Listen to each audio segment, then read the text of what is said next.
यहाँ पर देखेंगे जो अभी यूपीएससी का रिजल्ट आया है 2023 का, ठीक है।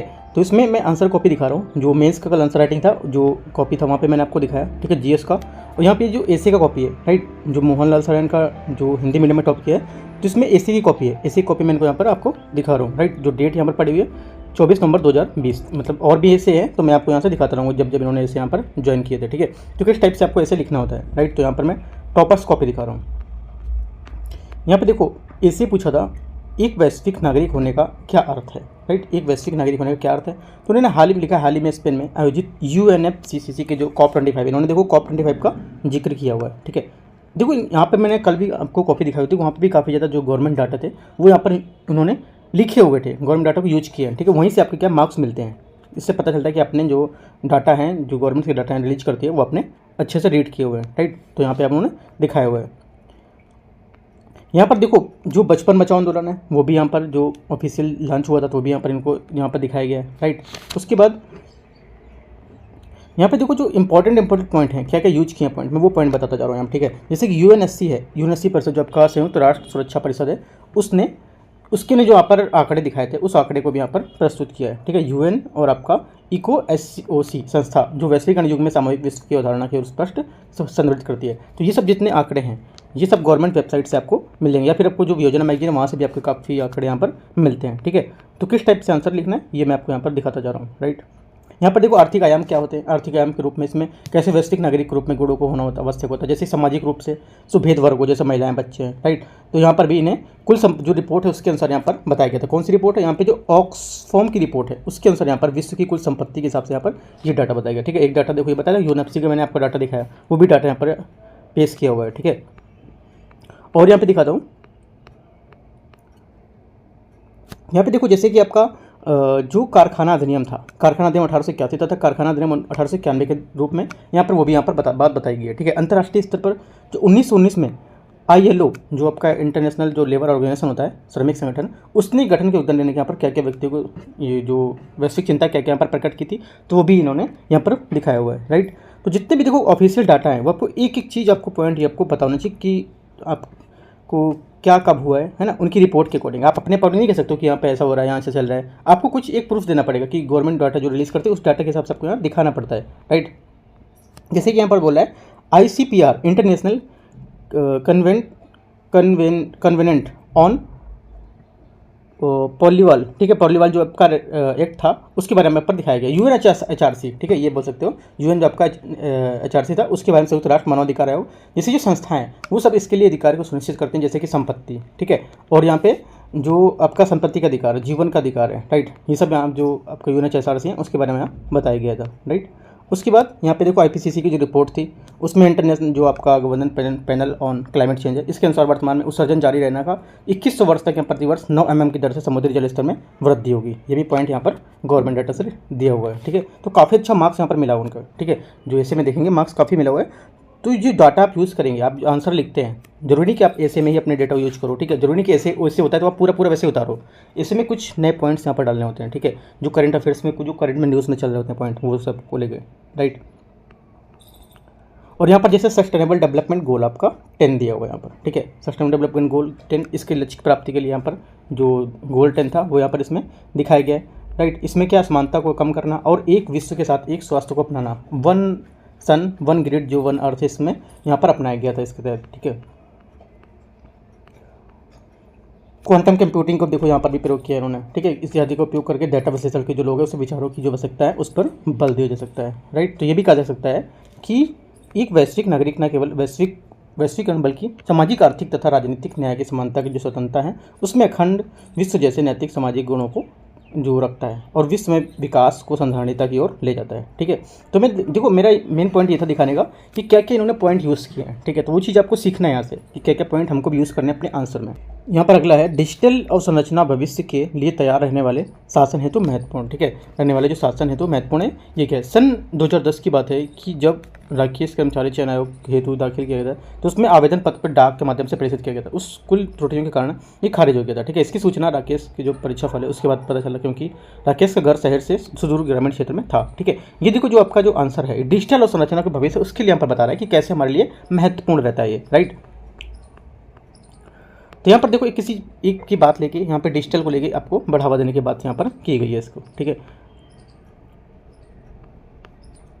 यहाँ पे देखो यूएनडीपी की जो रिपोर्ट है, यूएनडीपी की रिपोर्ट है संयुक्त राष्ट्र विकास जो कार्यक्रम, उसके अनुसार शासन के जो आपके इष्टतम अर्थात सुशासन हेतु प्रमुख 8 आयाम है, जैसे पारदर्शिता, जवाबदेहिता, ठीक है, और आपके नागरिक केंद्रित जो शासन है प्रणाली, कर्तव्यनिष्ठा आदि सुशासन के इन गुणों की जो प्राप्ति, उसके हेतु डिजिटल संरचना एकमात्र एक ऐसी कुंजी है जो इन सभी आयामों को एकीकृत समेकन को संभव बनाती है, ठीक है। तो यहाँ पर ये पॉइंट भी इन्होंने दिखाया हुआ है। अगला मनरेगा जैसे कार्यक्रम है, जैसे मनरेगा कार्यक्रम के तहत फंड पंचायतों के हेतु उपलब्ध कराना, खातों का डिजिटलीकरण करना, है ना, सभी जो सूचना कारण उसको सुशासन पारदर्शिता को सूचना तक पहुंच में लाना, राइट।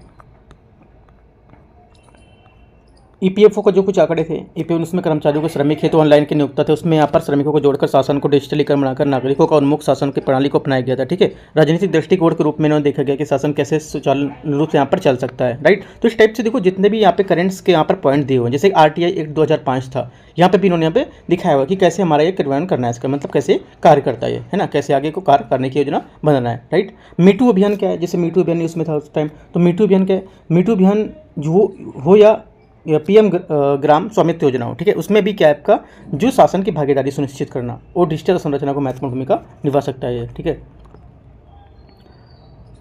और यहाँ से देखते हैं, देखो ये जो आंसर कॉपी है मैं आपको यहाँ पे दिखा रहा हूँ एक चीज़ की, यहाँ पर काफ़ी ज़्यादा पॉइंट करंट अफेयर्स के इन्होंने यूज़ किए हैं, ठीक है। यहाँ से देखो सेकंड कॉपी भी रहेगी, मैं सेकंड कॉपी भी आपको यहाँ से ऐड करता हूँ, तो सेकंड कॉपी का जो ऐसे रहेगा दूसरा वाला वो भी यहाँ से आपको दिखा देता हूँ, ठीक है।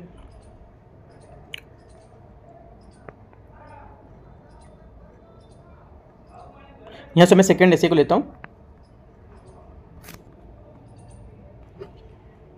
यहाँ से देखो दो ऐसे मैंने आपको बता दिया, ठीक है, दो जो ऐसे लिखे हैं, तीसरा ऐसे जो दूसरी कॉपी से लिया हुआ है, तीसरा ऐसे सेक्शन 1 है इसका, क्या हम वैश्वीकरण के युग में प्रवेश कर रहे हैं, राइट। तो देखो यहाँ पे हाल के वर्षों में संयुक्त राज्य अमेरिका जैसे जो विकसित देश हैं उसने चीन के करीब यहाँ पर $200 बिलियन के उत्पादों के यहाँ पर आयात शुल्क करा था, ठीक है। ये भी आपका क्या करंट से जो रिलेटेड डाटा है वो यहाँ पर यूज़ किया गया है, ठीक है। आपको ये नहीं स्टार्ट कर देना कि आप वैश्वीकरण बताया तो आप वैश्वीकरण के बाद में आप लिखे जा रहे हैं, ठीक है। वो करंट से रिलेट करके भी आपको स्टार्टिंग पॉइंट आपको दिखाने पड़ेंगे, ठीक है, क्या यहाँ पर आयात शुल्क है और क्या यहाँ पर विकसित देशों के बीच में हमारा जो दिखा रहा है इसमें वो यहाँ से आपको दिखाने पड़ेंगे, ठीक है।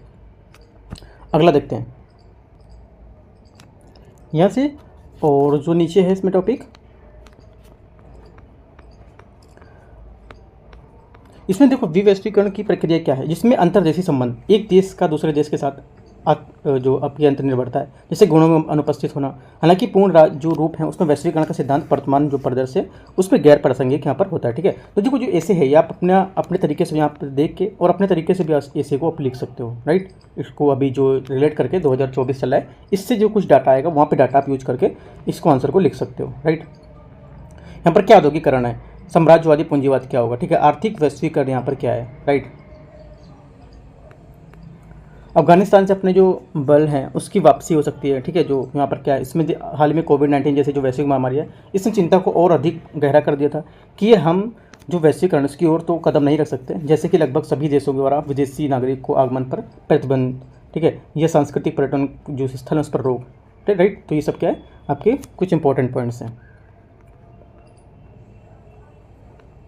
चुनौतियाँ भी देखो क्या क्या चुनौतियाँ इसमें विद्यमान है, जैसे आर्थिक आयाम के रूप में, ठीक है, और किस में रूप में होगा, और जैसे आपका सामाजिक परिप्रेक्ष्य होता है उसके रूप में यहाँ पर, राइट। और यहाँ पर राजनीतिक के रूप में कि वैश्वीकरण है, पर्यावरणीय स्तर पर यहाँ पर क्या कि वैश्वीकरण के लिए रूप में, ठीक है। तो हर टाइप से यहाँ पे जो यूज़ है इसका बताया जा रहा है। मनोवैज्ञानिक के रूप में क्या इसका यूज़ होगा, ठीक है। अंतर्राष्ट्रीय संस्थान की जो आपकी अध्यक्षता है उसमें दूरदर्शिता का महत्वपूर्ण स्थान है, ठीक है, जैसे कि WTO का विश्व व्यापार संगठन है उसको ज़रा पक्षपातपूर्ण निर्णय यहाँ पर बताया गया था कि विकसित देशों की प्रभाविता को कारण यहाँ पर संरक्षणवाद को रोकने में असफलता हुई है, ठीक है। UNSC जिसमें यहाँ पर भी देखो UNSC की यहाँ पर बात की गई, जो पहला आंसर था वहाँ पर भी UNSC की बात की गई थी इसमें। ये सब डाटा आपको कैसे याद होगा, आप करंट अफेयर्स की बुक पढ़ोगे प्लस जो आपका न्यूज़पेपर डेली का होता है वो, ठीक है। और आपका जो आंसर राइटिंग करने के लिए जैसे कि आपका कुछ पॉइंट्स वहाँ के योजना मैगजीन है, कुरुक्षेत्र मैगजीन है, हर मंथ आती है वो, ठीक है। तो हर मंथ कुछ ना कुछ टॉपिक पे आपको, जैसे कि अभी जो अप्रैल मंथ चल रहा है, अप्रैल मंथ की जैसे कि आपकी मैगजीन आई थी उसमें आपका पर्यावरण से लेकर था, हमारा पारिस्थितिकी करके कुछ ऐसा था, तो वो यहाँ पे उसको दी गई थी। अगर जैसे पर्यावरण से कुछ आएगा तो वहाँ पे आप पॉइंट्स यहाँ पे डाल सकते हैं, ठीक है। तो इस टाइप से आपको करंट अफेयर्स के कुछ रिलेटेड पॉइंट यहाँ पे डालने रहते हैं, राइट। सेकंड क्वेश्चन देखते हैं, सेकंड क्वेश्चन सेक्शन भी है, इसमें 21वीं सदी में जल प्रबंधन की चुनौतियाँ, ठीक है, 21वीं सदी जो इसमें है जल प्रबंधन की क्या क्या चुनौतियाँ हैं, तो ये काफ़ी इंपॉर्टेंट है, बहुत महत्वपूर्ण आंसर है। अभी यहाँ पे देखो इसमें प्रीलिम्स को लेकर क्वेश्चन भी बन सकता है 2024 में भी, ठीक है, ये काफ़ी अच्छे से आपको लिखने की प्रैक्टिस भी करना है इस आंसर को, ठीक है, काफ़ी इंपॉर्टेंट है। तो यहाँ पे देखो करीब 2 वर्ष में दक्षिण अफ्रीका राजधानी केपटाउन में अत्यधिक जल संकट, वहाँ की जो सभी वर्ग हैं चाहे अमीर और गरीब, वो सब पेयजल से क्या जूझ रहे हैं, ठीक है, मतलब पेयजल से यहाँ पर परेशान रह रहे हैं, राइट, अस्थिरता को जन्म दिया। वहीं दूसरी तरफ भारत में जो थार मरुस्थल की बात करें तो जल जो महत्व है उसके प्रबंधन की आवश्यकता ये स्वतः समझ में आ रह जाती है, ठीक, क्या यहाँ पर है जो नीति आयोग के कुछ डाटा हैं वो यहाँ पर दिए हुए हैं, ठीक है, क्या डाटा है इसमें, कंपोजिट जल प्रबंधन सूचकांक यहाँ पर दिया है, राइट, उसके तहत 2030 तक भारत में प्रति व्यक्ति यहाँ पे जो 1000 CC³ है उससे भी कम प्रतिवर्ष पानी की उपलब्धता होगी, ठीक है। वर्तमान में क्या है, ग्रामीण भारत में जहाँ करीब 70% ग्रामीण जनसंख्या निवास करती है, ठीक है, वहाँ के जो 75% से अधिक घर हैं उसमें पेयजल का अभाव है, अभी भी अभाव है यहाँ पर, ठीक है, तो यहाँ से काफ़ी ज़्यादा यहाँ पे जो प्रॉब्लम है जल की समस्या को सामना करना पड़ रहा है, राइट। सामाजिक एवं पर्यावरणीय आधार की यह क्यों है महत्वपूर्ण, इसकी अंतर्राष्ट्रीय जो आपकी हमारी स्थिति है उसमें लाभों और जो इसको अध्ययन करने के क्या क्या प्रयास हम कर सकते हैं इसमें, जैसे कि जल प्रबंधन का क्या तात्पर्य है यहाँ पर, जल प्रबंधन आप कैसे कर सकते हो, ठीक है, और जल चक्र क्या है, मानव जनित जो जलवायु परिवर्तन है वो क्यों हो रहे हैं, ठीक है, और जल है तो कल, ठीक है, ये जो आपका थोड़ा सा कोटेशन भी आप डाल सकते हो यहाँ से, ठीक है, और जो जल जीवन मिशन पे भी कुछ गवर्नमेंट्स ने अभी कुछ पॉइंट्स निकाले तो वहाँ पे जल जीवन मिशन के बारे में आप यहाँ पर लिख सकते हो, राइट।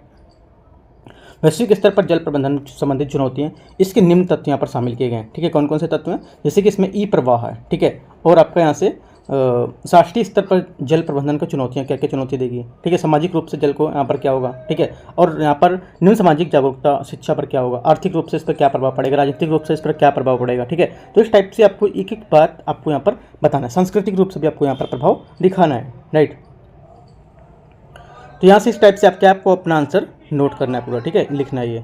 यहाँ देखो मैंने आपको आंसर दिखाया, आंसर एक बार आप रीड करेंगे, थोड़ा देखेंगे क्या है कैसा, ठीक है, और उसके बाद से अपना आंसर यहाँ पे आप लिख सकते हैं कुछ अभी लेटेस्ट पॉइंट को लेकर, जैसे कि देखो जल जीवन मिशन के बारे में उन्होंने लिखा हुआ है यहाँ पर, ठीक है, जिसके द्वारा प्रत्येक ग्रामीण परिवार को 2024 तक जल से आपूर्ति जो है कस्टम हायर सेंटर जो है उसमें यांत्रिक उपकरणों को जो मृदा से निर्धारण है उसमें कम करने की जल दक्षता को बढ़ाने हेतु यहाँ पर सहायक किया गया, ठीक है। प्रधानमंत्री पारंपरिक कृषि सिंचाई योजना, यहाँ पर ये भी पॉइंट बताया गया, प्रति बूंद अधिक उपज, अटल भू जल योजना बताया गया है, ठीक है, जितने भी जल की जो योजनाएं थी वो सब यहाँ पे आपको दिखाई गई हैं, राइट। तो इस टाइप के क्या अपना आंसर आपको लिखना है। यहाँ पर राष्ट्रीय शिक्षा नीति दिखाई गया, देखो कि 2020 जो आपका है नेशनल जो आपका एजुकेशन पॉलिसी, उसमें जल शिक्षा अनिवार्य बनाकर एवं प्रभावी जल प्रबंधन तकनीकों में निवेश बढ़ाकर अनुसंधान एवं विकास व्यय बढ़ाकर जागरूकता इत्यादि द्वारा सामाजिक बदलाव को व्यवहारात्मक हो जल प्रबंधन को अधिक विस्तारित कर सकता है, ठीक है, जिस प्रकार से स्वच्छ भारत मिशन द्वारा ODF, ठीक है, जो आपका खुले में शौच जिसको बोलते हैं ओपन डेफिकेशन फ्री, ठीक है, उसके लिए सामाजिक व्यवहार में बदलाव की ओर अग्रसर हुआ था, उसी तरह जल अपव्यय को कम करने के लिए भी यहाँ पर जल प्रबंधन लाभों को संबंधित संदेश जो विचार हैं उस पर जागरूकता का जल प्रबंधन मिशन को एक सराहनीय कदम हो सकता है। कुछ करंट अफेयर्स के डाटे हैं वहाँ से पॉइंट आपको निकालना, कुछ गवर्नमेंट वेबसाइट से निकालना है, ठीक है, और यहाँ से जो योजना कुरुक्षेत्र मैगजीन वहाँ से भी आपको कुछ पॉइंट्स निकालने रहेंगे, राइट। तो इस टाइप से जो यहाँ पर आंसर मैंने ऐसे का था, दोनों कॉपी यहाँ पर इनको आपको दिखा दी 4 क्वेश्चन, ठीक है, तो आप प्रैक्टिस कर सकते हैं लिखने का, तो यहाँ से आइडिया लग जाएगा कि कितना कितना मैंने आपको बताया, क्या क्या पॉइंट्स यहाँ पे आपको नोट डाउन करने हैं, ठीक है। कोई डाउट है तो नीचे कमेंट में टेलीग्राम पे आप पूछ सकते हो, मैं टेलीग्राम पे आप जुड़ेंगे तो वहाँ पे मैंने काफ़ी कॉपी अपलोड किए हैं, तो वहाँ पे आप देख सकते हैं और भी कॉपियाँ हैं, वहाँ पे जाके आप डाउनलोड कर सकते हैं कॉपी को, ठीक है।